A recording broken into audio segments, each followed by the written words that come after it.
Assalamualaikum warahmatullahi wabarakatuh. Hai teman-teman, selamat datang di kanal kami dan selamat berjumpa dengan kami di sini. Sebelumnya, perkenalkan kami dari kelompok 3 beranggotakan 4 orang, di mana yang pertama saya sendiri atas nama Salmia, yang kedua yaitu saudari Munaya Nur Kufranul, yang ketiga yaitu saudara Muhammad Israel Marlis, dan yang keempat yaitu saudari Nurul Atira. Pada video kali ini kami akan membahas tentang diabetes mellitus dan berikut adalah video edukasi dari kelompok kami. Apa sih diabetes mellitus itu? Menurut WHO, diabetes mellitus atau kencing manis merupakan suatu penyakit metabolik endokrin yang ditandai dengan kadar glukosa dalam darah melebihi batas normal dan dapat menyebabkan komplikasi jangka panjang pada berbagai organ. Kenapa di dalam tubuh terdapat gula? Kita sebagai makhluk hidup tersusun dari satuan unit terkecil yang juga hidup dan sering kita sebut dengan sel. Untuk menyusun kebutuhan aktivitas kita sehari-hari berasal dari aktivitas sel tubuh kita yang kompleks. Untuk kelangsungan hidup dan aktivitas sel, sel membutuhkan sebuah makanan untuk membuat tenaga atau energi, dan makanan yang dijadikan sumber utama penghasil energi adalah gula. Gula bukan hanya berasal dari makanan yang manis-manis seperti apa yang kita pikirkan, akan tetapi sebagian besar berasal dari makanan pokok yang kita makan. Dan makanan penghasil gula yang tinggi sering juga disebut dengan makanan tinggi kalori.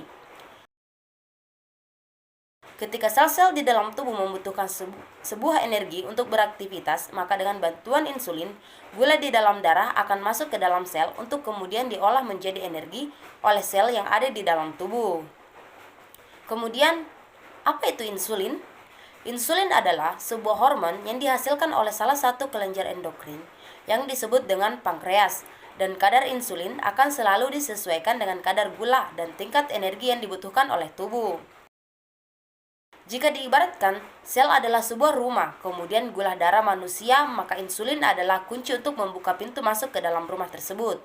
Sehingga tanpa kunci, tentu manusia tidak akan bisa masuk ke dalam rumah dan akan terus berada di luar.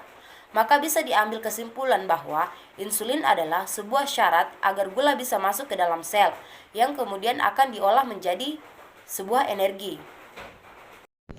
Laporan dari International Diabetes Federation tahun 2019 memperkirakan sekitar 463 juta orang dewasa berusia 20 sampai dengan 79 tahun menderita diabetes mellitus di seluruh dunia. Nah, angka ini terus meningkat dari tahun ke tahun dan diperkirakan sekitar 629 juta orang terkena diabetes mellitus pada tahun 2045 kelak.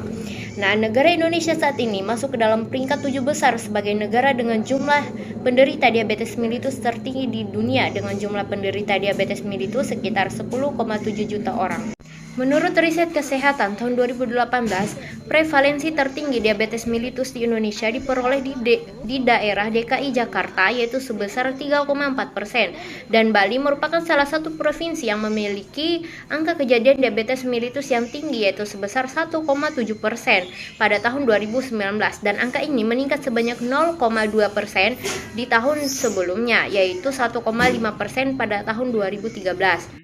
Nah, seseorang dapat dikategorikan sebagai pengidap penyakit diabetes mellitus dengan melakukan tes gula darah yang dibagi menjadi dua. Yang pertama yaitu ketika kadar gula darah puasa lebih sama dengan 126 mg per dl-nya. Kemudian yang kedua yaitu kadar gula darah sewaktu lebih sama dengan 200 mg per dl-nya. Ada 3 jenis penyakit diabetes yang menimpa penduduk Indonesia. Yang pertama yaitu ada diabetes mellitus tipe 1, di mana ini terjadi ketika tubuh penderita tidak dapat memproduksi hormon insulin. Kemudian ada diabetes tipe 2 yang terjadi ketika insulin yang ada di dalam tubuh tidak dapat digunakan secara optimal. Dan kemudian ada diabetes mellitus gestasional, yaitu kadar gula darah yang tinggi yang terjadi pada ibu hamil hingga melahirkan.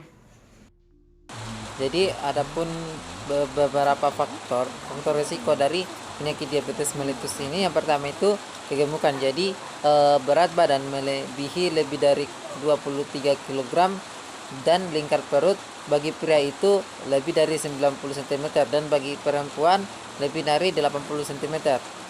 Terus yang kedua, kurangnya aktivitas fisik seperti olahraga dan lain-lain sebagainya. Terus yang ketiga itu mempunyai riwayat penyakit jantung. Yang keempat, hipertensi, tekanan darah tinggi. Terus yang terakhir, diet tidak seimbang seperti tinggi gula, garam, lemak, dan rendah serat. Adapun tanda atau gejala penyakit diabetes ini, yang pertama itu meningkatnya frekuensi buang air kecil.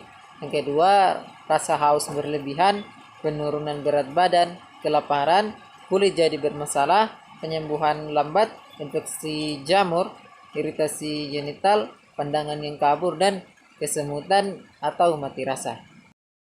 Adapun komplikasi yang dapat terjadi yaitu kerusakan saraf, katarak dan kebutaan, kerusakan jantung, kerusakan ginjal, disfungsi seksual, kerusakan dan kematian jaringan, serta kerusakan pembuluh darah kaki. Nah, apa sih yang harus kita lakukan agar terhindar dari penyakit diabetes dan mencegah terjadinya komplikasi? Yang harus kita lakukan adalah PATUH, P-A-T-U-H. Apa sih maksudnya? P. Periksa kesehatan secara rutin dan ikuti anjuran dokter, cek kadar gula darah minimal sebulan sekali, dan melakukan check up kesehatan minimal 2 kali dalam setahun. A. Atasi penyakit dengan pengobatan yang tepat dan teratur, meminum obat yang diresepkan oleh dokter, serta menjaga kesehatan mental agar tidak stres, karena stres dapat memicu kadar gula darah menjadi tinggi. T. Tetap diet sehat dengan gizi seimbang, makanan rendah lemak, rendah gula, rendah natrium, dan tinggi serat. Upayakan beraktivitas fisik dengan aman, dianjurkan untuk berolahraga setiap hari selama 30 menit selama 5 hari dalam 1 minggu. Hindari rokok, alkohol, dan zat karsinogenik lainnya karena dapat meningkatkan resiko komplikasi. Nah, pencegahan diabetes mellitus juga meliputi yang pertama, pencegahan primer, yaitu ditunjukkan untuk kelompok yang berisiko yang dapat dilakukan dengan penyuluhan tentang pola hidup sehat. Yang kedua, pencegahan sekunder adalah upaya atau mencegah atau menghambat timbulnya penyakit pada pasien yang telah terdiagnosis diabetes mellitus. Yang ketiga, pencegahan tersier, yaitu ditunjukkan pada kelompok penderita diabetes yang telah mengalami penyakit dalam upaya mencegah terjadinya kecacatan lebih lanjut serta meningkatkan kualitas hidup.